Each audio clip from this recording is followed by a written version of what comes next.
अस्सलाम वालेकुम my lovely YouTube family. उम्मीद है आप सब खैरियत से होंगे। आज कुछ दो एक हफ़्ते के तवातुर के बाद और डिले के बाद आपसे मुखातिब हूँ। इस चीज़ की माफ़ी चाहता हूँ कि मैंने आपसे वादा किया था कि हर हफ्ते वीडियो एक आएगी, लेकिन कुछ मसरूफ़ियत की बुनियाद पे ऐसा नहीं हो सका। लेकिन आज मैं हाज़िर हूँ और आज एक बहुत ही अहम मौजू पे हम गुफ्तगू करेंगे। जो बीमारी आज हम डिस्कस करेंगे, ज़हनी बीमारी या ज़हनी मसला, उसको कहते हैं डिसोसिएटिव डिसऑर्डर। ये ख़ासा कॉमन है, ख़ासा ये आम है। ख़ास तौर पे नौजवान मरीज़ों में ये बहुत ज़्यादा है, नौजवान ख़वातीन में और नौजवान बच्चों में ये मर्ज़ काफ़ी ज़्यादा है। आपने अक्सर देखा होगा कि आपके इर्द गिर्द कुछ ऐसे मरीज़ हैं जो अचानक से कुछ काम करते हुए बेहोश हो जाते हैं, या उनके जिस्म के कुछ हिस्से जो हैं वो उनकी हरकत अजीबोगरीब हो जाती है, उनके हाथ पांव टेढ़े हो जाते हैं या झटके लगते हैं, या बाज़ औक़ात ऐसा होता है कि उनके जिस्म का कोई एक हिस्सा काम करना छोड़ देता है, जैसे एक बाजू काम करना छोड़ दिया या एक टांग काम करना छोड़ दी, या आँखों से नज़र आना बंद हो गया अचानक से, या ज़बान अचानक से बंद हो गई और कुछ अर्से बाद वो ठीक भी हो जाता है। और अमूमन ये जो अलामत है, इसके पीछे कोई ना कोई ज़हनी टेंशन ज़रूर होती है। कोई परेशानी की बात होती है, कोई इम्तिहान होता है, कोई घर में झगड़ा होता है, कोई रिश्तेदारों में कोई प्रॉब्लम हो जाती है, कोई फाइनेंशियल प्रॉब्लम हो जाता है, कोई जॉब रिलेटेड कोई स्ट्रेस हो जाता है, तो उसके फ़ौरन बाद ये मर्ज़ जो है ये लाहक हो जाता है।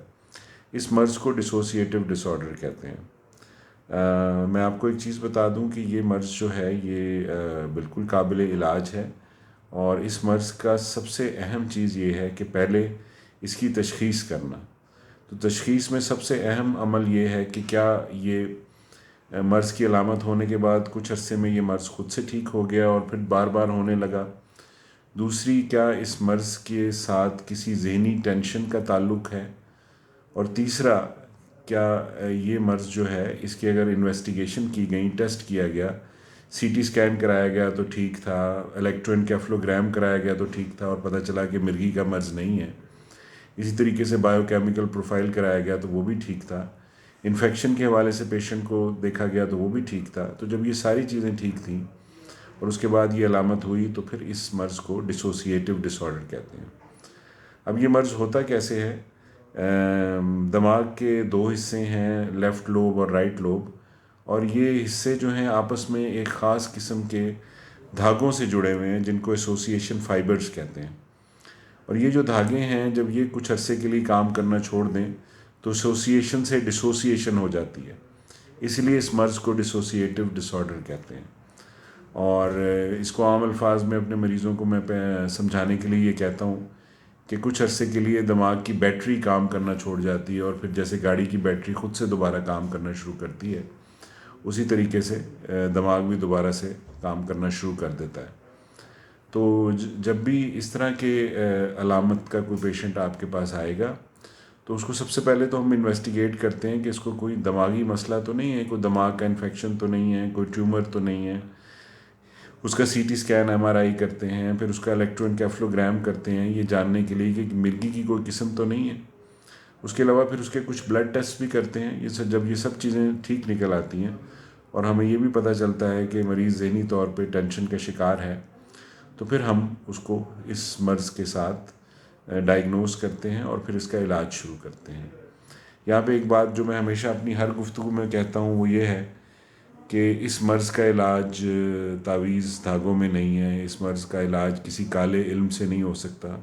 ये मर्ज़ कोई जिन्नों भूतों परियों के ज़रिए नहीं कराया जाता। ये एक ज़हनी मर्ज़ है और इसका इलाज माहिर नफ्सियात करते हैं। और दो तरीके से इसका इलाज होता है, अद्वियात के ज़रिए और काउंसलिंग या साइकोथेरेपी के ज़रिए। अगर ये दोनों चीज़ें बाकायदा की जाएँ तो मरीज़ जो है वो 100% ठीक हो जाता है। तो आपके इर्द गिर्द गिरदो नवाह में इस तरह के कोई पेशेंट्स हों जिनको डिसोसिएशन की अलामतें हों, तो आप उनको ज़रूर अपने करीबी माहिर नफ्सियात को दिखाएं और इस मर्ज़ को छुपाएं नहीं और इसका इलाज करवाएं।